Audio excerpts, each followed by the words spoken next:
When we come up on press days, there always seems to be a good vibe around the place, but that must have been even better after the win against Dagenham on Saturday. Yes, the boys, we all needed the 3 points. That was very important to us, because we all thought that the couple of games previous we deserved more than we actually got, and so to go to Dagenham, where I don't think we've beaten them for so many years, so you said, and get a result, and deserve the result in my opinion, then it was nice. And it's always good for the lads. At the end of the game we showed them a picture of the end of the video and paused it, and every one of them was doing some form of celebration as the whistle went, and that shows me how much it meant to them to have gotten the next result, because it had been a little while coming. Having said that, we played the last 6 league games, because we'd had Derby in between, and then we lost heavily a couple of times, to Derby and to Chesterfield. So we've picked up 8 points in the last 6 league games, which is not top form, but it's not low form either, and it's probably more than a few of the teams that we're competing with at the bottom at this moment in time. So we need to keep that going, and if we can keep that going through Christmas time, then that'll be good. In the post-match analysis, were you able to come across anything that you saw differently in the game against Dagenham that wasn't happening before? Do you think it was just the time that it was going to happen sooner or later? Yeah, I think so. I think we did feel that. I mean, a lot of teams that are down there feel that, because that's things that they say to try and keep confidence. But we certainly played with a lot of confidence, especially as it was away at Dagenham, where often Dagenham have quite a lot of play against you. They get it wide, they get lots of crosses in, and sometimes you go there and it's a little bit backs to the wall. But we had a lot of play, so I felt we had confidence in our passing and our keeping the ball more, and we are creating opportunities from it. So, and that can only help with the confidence and the players wanting the ball, getting on the ball. And the one thing they've always done, we can never accuse our lads of not trying, or looking a bit lethargic, or yes, they, on occasions they've tired through the games that they've all had to play, because we've had a small squad for a little while, and a lot of them had to play the Saturday, Tuesday, Wednesday, Sunday, Saturday, like games. So, but they were all happy. It was good to have the review in a positive light. You picked up the 3 points, and so for me it was the confidence that they gained, and they played with in that game. And what was also quite pleasing is that you did it. You got the result without. So that's Aaron Jarvis and Brett McGavin, who've shown up so well against Gateshead. Yeah. 7 days earlier. Dare I say it, Gaffer, when they come back into the equation, you're going to have even more competition.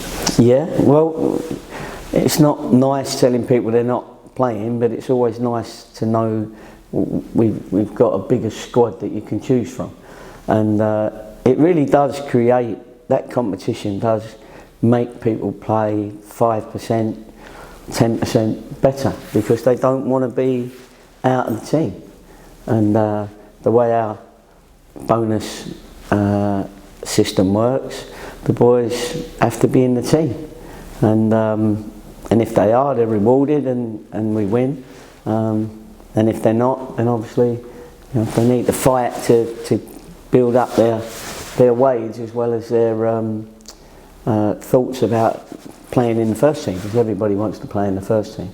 So it does raise the standard, and the competition raises the standard. And of course this week you've got an extra day to prepare because the game's on TV. Usually we'd be saying to you, is that going to change things, how the way you're out, how the cameras now? This is the 4th time this season that your team's been on TV, so you must be on hand at this now. Yeah, it's becoming a drama, isn't it? It's good. We always enjoy being on the screen, because everybody does, and the lads see it as a chance to enhance their own personal CVs, if you like. Where a lot of people are always watching games on the TV through scouts and bigger clubs and etc., which we can't get away from. So that's something. But they'll see them anyway, because all the games are on my scout. But it's nice to see it live. It's only live once, as they say, as I've said it before, as Sky say it. But it's good, because the only thing is it also picks up the opposition as well when they're at home, Oldham this week, and they'll want to show that they shouldn't be down there.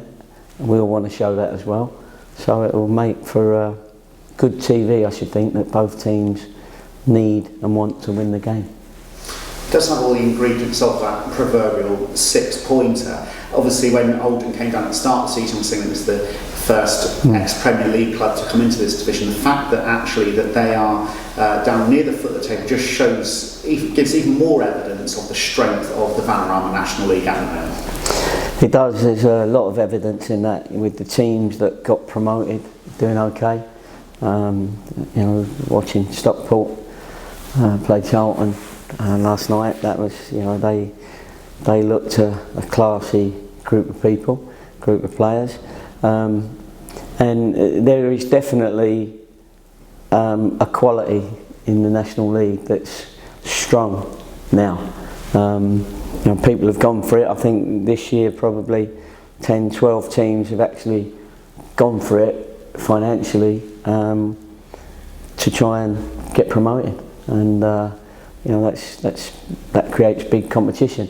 And even the ones that haven't done that, have won games. It's not, you can't. There's not an absolute certainty of a result in this league. You can't say so-and-so's playing so-and-so and that's a result 100%, because it's not working like that. It doesn't work like that.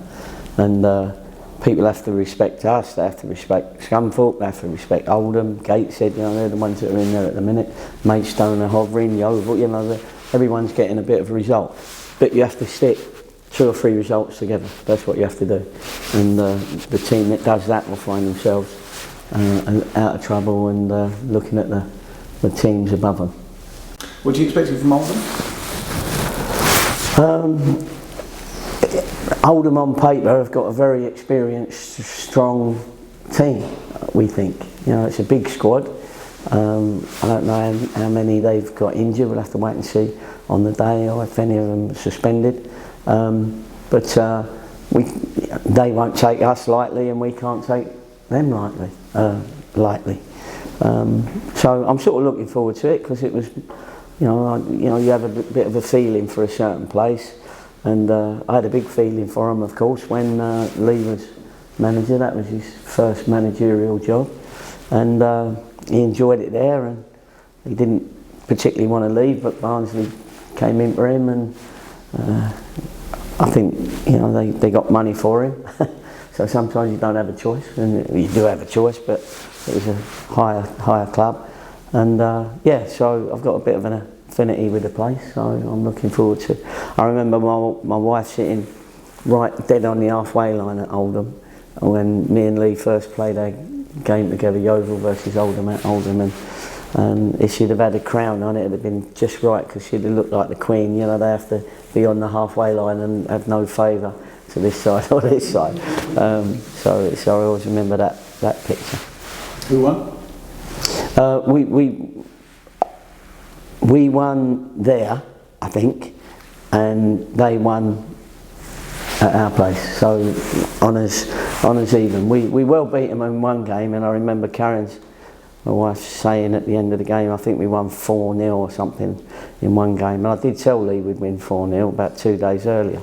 And when it was 4-0 at the end of the game, my missus looked at me a little bit, with daggers, and she said, couldn't you have just kept it to 1? And that's the story of that.